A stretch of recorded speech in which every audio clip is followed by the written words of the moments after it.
Hi എല്ലാവർക്കും പുതിയ വീഡിയോയിലോട്ട് സ്വാഗതം. അപ്പോൾ ഇന്ന് നമ്മൾക്ക് കപ്പയും ചമ്മന്തി ഉണ്ടാക്കിയാലോ. എല്ലാവർക്കും ഇഷ്ടമുള്ളൊരു സംഭവമായിരിക്കും ഈ കപ്പയും ചമ്മന്തിയും. അപ്പോൾ നമ്മൾക്കിത് എങ്ങനെ ഉണ്ടാക്കാമെന്ന് നോക്കാം.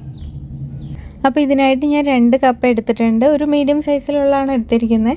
അപ്പോൾ ഇതിൻ്റെ തൊലിയൊക്കെ ആദ്യം കളയാം നമുക്ക്. ഇനിയിപ്പോൾ ഇത് നമ്മൾക്ക് 2ആയിട്ട് മുറിച്ചതിന് ശേഷം നന്നായിട്ട് കഴുകിയെടുക്കണം. ഇപ്പോൾ ഈ കപ്പയൊക്കെ ശരിക്കും അതിലൊരു ഇച്ചിരി വിഷാംശം ഉണ്ടെന്നാണല്ലോ പറഞ്ഞു വെക്കുന്നത്. അപ്പോൾ നമ്മളിതിനെ ഒത്തിരി നേരം വെള്ളത്തിലിട്ട് വെച്ചതിന് ശേഷം നന്നായിട്ട് അതിൻ്റെ ആ ഒരു വെള്ള സംഭവമൊക്കെ പോകുന്ന വരെ, സ്റ്റാർച്ച് ഉണ്ടല്ലോ, അത് പോകുന്ന വരെ നന്നായി കഴുകിയെടുത്ത് നല്ല തെളിഞ്ഞ വെള്ളം കിട്ടണം. എന്നിട്ട് അത് ഇച്ചിരി നേരം വെള്ളത്തിലിട്ട് വെച്ചാലും കുഴപ്പമില്ല. പിന്നെ നമ്മൾ വേവിക്കുമ്പോൾ നന്നായിട്ട് തിളച്ച വെള്ളത്തിലോട്ട് വേണം കപ്പ ഇടാൻ വേണ്ടിയിട്ട്. അപ്പോൾ ഞാനിപ്പോൾ വെള്ളം തിളപ്പിച്ചിട്ടുണ്ട്. ഇനി ഇതിലോട്ട് ഉപ്പ് ചേർക്കുകയാണ്. ഉപ്പ് ചേർത്തതിന് ശേഷം പിന്നെ നമുക്ക് കപ്പ ഇടാം. പിന്നെ ഈ കപ്പ വേവിക്കുന്ന സമയത്ത് ഇങ്ങനെ തുറന്ന് വെച്ചിട്ട് വേണം വേവിക്കാൻ. വെള്ളത്തിലിട്ടതിന് ശേഷം അടച്ച് വെച്ച് വേവിക്കരുത്. അതുപോലെ തന്നെ കുക്കറിലും വേവിക്കുന്നത് അത്ര നല്ലതല്ല. കാരണം ഇതിനകത്ത് നമ്മൾക്ക് വിഷാംശം ഉണ്ടെന്നറിയാമല്ലോ. അപ്പോൾ അതൊക്കെ വെള്ളത്തിലാണ്, തിളപ്പിക്കുന്ന സമയത്ത് വെള്ളത്തിലോട്ട് പോകും.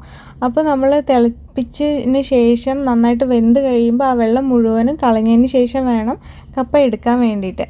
അപ്പോൾ എന്തായാലും ഇതേ കപ്പ വേവിക്കാൻ അവിടെ വെച്ചിട്ടുണ്ട്. നമുക്കിനി ഇതിന് വേണ്ടിയിട്ടുള്ള ചമ്മന്തി അരയ്ക്കാം. അതിനായിട്ട് ചെറിയ പുളി എടുക്കുക, അതുപോലെ ഉള്ളി, കുഞ്ഞുള്ളി ഉണ്ടല്ലോ അതെടുക്കുക, പിന്നെ മുളക്, കറിവേപ്പില, ഇത്രയാണ് എടുത്തിരിക്കുന്നത്. പച്ചമുളകാണ് എടുക്കുന്നത്.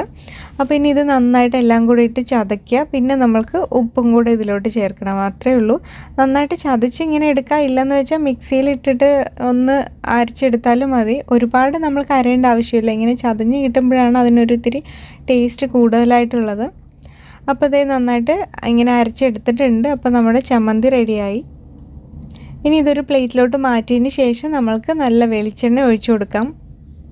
ഇവിടുത്തെ തണുപ്പ് അത്ര കുറഞ്ഞിട്ടില്ല, ഏകദേശം കുറഞ്ഞതേ ഉള്ളൂ. അതുകൊണ്ടാണ് ഈ വെളിച്ചെണ്ണ ഈ ഒരു രൂപത്തിലിരിക്കുന്നത്. അപ്പോൾ ഇത് നന്നായിട്ട് മിക്സ് ആയിട്ടുണ്ട്. അപ്പോഴേക്കും നമ്മുടെ കപ്പയൊക്കെ നന്നായി തിളച്ച് വെന്ത് വന്നിട്ടുണ്ട്. അത് നല്ല, നിങ്ങൾക്ക് എത്ര വേവ് വേണോ അതുപോലെ എടുക്കാം. അപ്പം നല്ലതായിട്ട് വെന്ത് കഴിയുമ്പോഴായിരിക്കും കുറച്ചുകൂടെ നല്ല ടേസ്റ്റ് ഉണ്ടാവുക കപ്പയ്ക്ക്.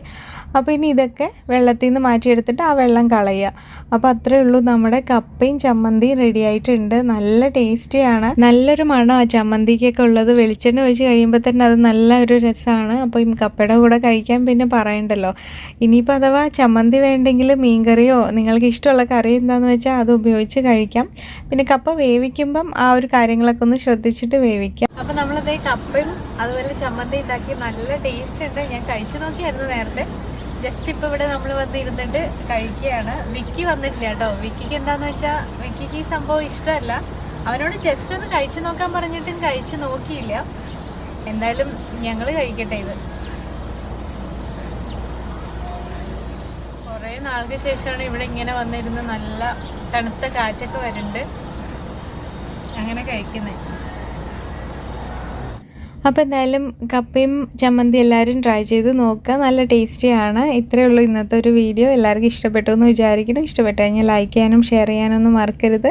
നമുക്കിനി അടുത്തൊരു വീഡിയോയിൽ അടുത്തൊരു റെസിപ്പി ആയിട്ടൊക്കെ കാണാം. അപ്പോൾ എല്ലാവർക്കും ഒരുപാട് താങ്ക്സ്. ബൈ.